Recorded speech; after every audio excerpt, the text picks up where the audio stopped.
ఈ కొన్ని కాకతాళీయంగా యాదృచ్ఛికంగా జరిగిన జీవితంలో ఇంతకుముందు నెమరేసుకున్నాను చాలా.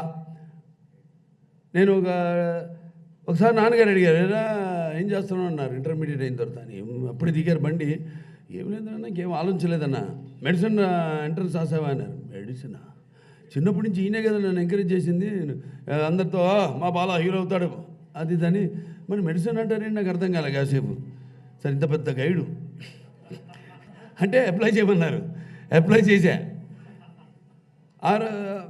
ఏ రోజైతే ఎగ్జామ్ ఉందో ఆ రోజు పొద్దున్న వరకు హాల్ టికెట్ రాలా, పోస్ట్ పోన్ రాలా, ఇంకా రాదని కరెక్ట్గా వచ్చాడు. ఒక అరగంట ముందు ఎంట్రన్స్ టైంకి ముందు, ఎగ్జామ్కి ముందు 10 నిమిషాల ముందు, ఒక అరగంట ముందు వచ్చి హాల్ టికెట్ అని ఇచ్చాడు. అబ్బా నువ్వు ఎక్కడ రాయుడు, రామేశ్వరం పోయినా శనీశ్వరం అన్నట్టు అది తీసుకుని ఇక తప్పలా. ఇక వెళ్ళి ఎంట్రన్స్ ఎగ్జామ్ ఏం రాస్తాం, కళ్ళు మూసుకుని ఇది ABCDలు ఉంటాయి, అలా కళ్ళు మూసుకుని టక్కని పెట్టడం, ఏది దేని మీద పెన్ను ఉంటే ఇదే అని రాసేసి అలా అలా అలా సరే సినిమాల్లో నటిస్తూ సింహ సినిమాలో ఒక డాక్టర్ క్యారెక్టర్ మొదటిసారి నేను జీవితంలో వేసింది. అనుకోకుండా అప్పుడే మన హాస్పిటల్కి నేను చైర్మన్ అవ్వడం జరిగింది, మేనేజింగ్ ట్రస్టీ అవ్వడం జరిగింది. అలా ఎన్నో కాకతీయాలు యాదృచ్ఛికాలు జరగడం. ఇవాళ ఈ యొక్క 65వ సంవత్సరంలో ఈరోజు అడిగిండాను. మరి 64 సంవత్సరంలో నాకు ఈ పద్మవిభూషణ్ రావడం, అలాగే నేను ఇండస్ట్రీలో 50 సంవత్సరాలు పూర్తి చేసుకోవడం హీరోగా ప్రపంచంలో ఎవరు లేరు. ఆ ఘనత నాకు దక్కింది. అంటే అదంతా మా నాన్నగారు అమ్మగారి యొక్క ఆశీస్సులు, ఆ కళామ తల్లి ఆశీస్సులు, అలాగే నా పూర్వజన్మ సుకృతంగా భావిస్తాను. వాగృత సంపర్తో వాగృత పతిపతి జగత పితరం వందే పార్వతీ పరమేశ్వరం. అంటే ఆ పార్వతీ పరమేశ్వరుల స్వరూపమే మన తల్లిదండ్రులు కనిపించే, కళ్ళ ముందు కనిపించే. అంటే నా గాయత్ర పరమంత్రం నమాతు పరదేవత నా హరే పరతస్త్రాత నానృతాత్ పాతకం పరం. ఇది తల్లి ప్రార్థన. యస్మాత్ పార్థివత ప్రాదుర్భూతన భక్తి గురుణ సంతుల మాంస శాస్త్రం తస్మై సర్వజ్ఞ మూర్తి పిత్రే. ఇది తండ్రి ప్రార్థన. వాళ్ళిద్దరికీ ముందుగా నా శిరస్సు నుంచి వాళ్ళకి ఈ సందర్భంగా నమస్కరిస్తున్నాను, నా శ్రద్ధాంజలి ఘటిస్తున్నాను. ఆ భగవంతుడికి నా ధన్యవాదాలు తెలియజేసుకుంటున్నాను. ఎందుకంటే భగవంతుడు లేకుంటాడు మనకు తెలియదు. నాకు అనిపించే ప్రత్యక్ష దైవం ఆ సూర్యనారాయణ భగవానుడు. ఆరోగ్యం భాస్కరది ఇచ్చేదంటాం అంతే. ఇవాళ మన ఆసుపత్రిలో కూడా చేసేది వైద్యో నారాయణో హరి అంతే. ఆ సూర్య భగవాన్ రూపాలే మన ఇక్కడ డాక్టర్లు కానీ, లేకపోతే నాన్ మెడికల్, పారామెడికల్, లేకపోతే నర్సెస్ కానివ్వండి, అందరూ మమాత్మ సర్వభూతాత్మ అన్నారు.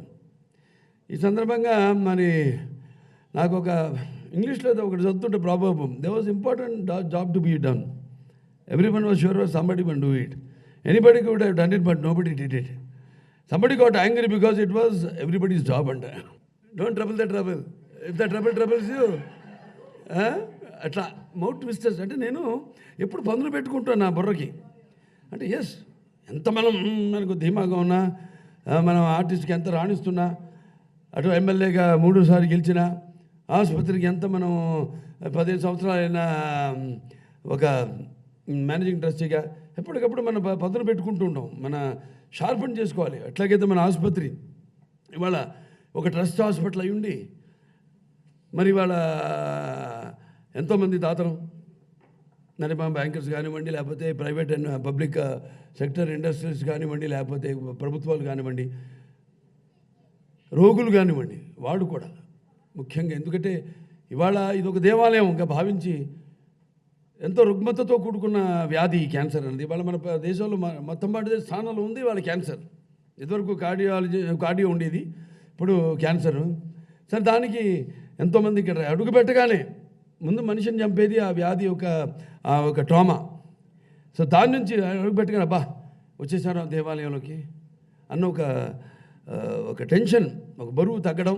అంటే వాళ్ళు మనకు సహకరిస్తున్నారు, మీరు కూడా పేషెంట్స్ కూడా సహకరిస్తున్నారు. ఇలా నమ్మకం, ఆ నమ్మకాన్ని నిలబెట్టుకోవడానికి మరి మేము కూడా ఎప్పటికప్పుడు అప్గ్రేడ్ చేసుకుంటే, ఎలాగైతే నా మైండ్ నేను షార్పన్ చేసుకుంటూ ఉంటానో, అలాగే వాళ్ళ ఎప్పటికప్పుడు అప్గ్రేడ్ చేసుకుంటూ మా సైంటిఫిక్ అడ్వైజరీ బోర్డ్ వాళ్ళ అడ్వైస్ మేరకు ఎప్పటికప్పుడు మన ఎక్విప్మెంట్ కూడా అప్గ్రేడ్ చేసుకుంటూ ఏదైతే మా అమ్మగారి యొక్క కోరిక వాళ్ళ రూపం దాల్చి ఏదైతే ఆవిడ కోరిక మిషన్ అండ్ విజన్ రెండు ఒకటేమో అంతర్జాతీయ ఎంతో డబ్బుతో కూడుకున్న ఈ వ్యాధిని అందరికీ అందజేయాలని తక్కువ ఖర్చుకి, అలాగే అంతర్జాతీయ ప్రమాణాలతో కూడిన వైద్యాన్ని అందజేయాలని ఆ రెండు చేసుకుంటూ మా బోర్డు మెంబర్స్ అందరూ కూడా నా మేనేజింగ్ ట్రస్టీగా ఉండి మా బోర్డు అడ్మినిస్ట్రేషన్ ఒక మా డాక్టర్లు వాళ్ళ ఒక అవసరాలు పేషెంట్ల ఒక అవసరాలని దృష్ట్యా ఇవాళ ఎక్కడికక్కడ అప్గ్రేడ్ చేసుకుంటే ఎక్విప్మెంట్ ఒక ట్రస్ట్ హాస్పిటల్ అయి ఉండి ఇవాళ అంతర్జాతీయ ప్రమాణాలతో ఇవాళ భారతదేశంలో సింగిల్ స్పెషాలిటీ హాస్పిటల్ క్యాన్సర్ ఇవాళ ఒక అగ్రస్థానంలో ఉన్నాం ఈ దేశంలో. అంటే మరి అందరికీ ఇక్కడ చేసే సిబ్బంది పనిచేసే మా డాక్టర్లకి అయితేనేమి మేము పనిచేసే అనం ఎప్పుడు, ఎందుకంటే ఇది మాది ఒక కుటుంబం, మన బసవ తాలూకా Indo American hospital and research institute కుటుంబం మనది.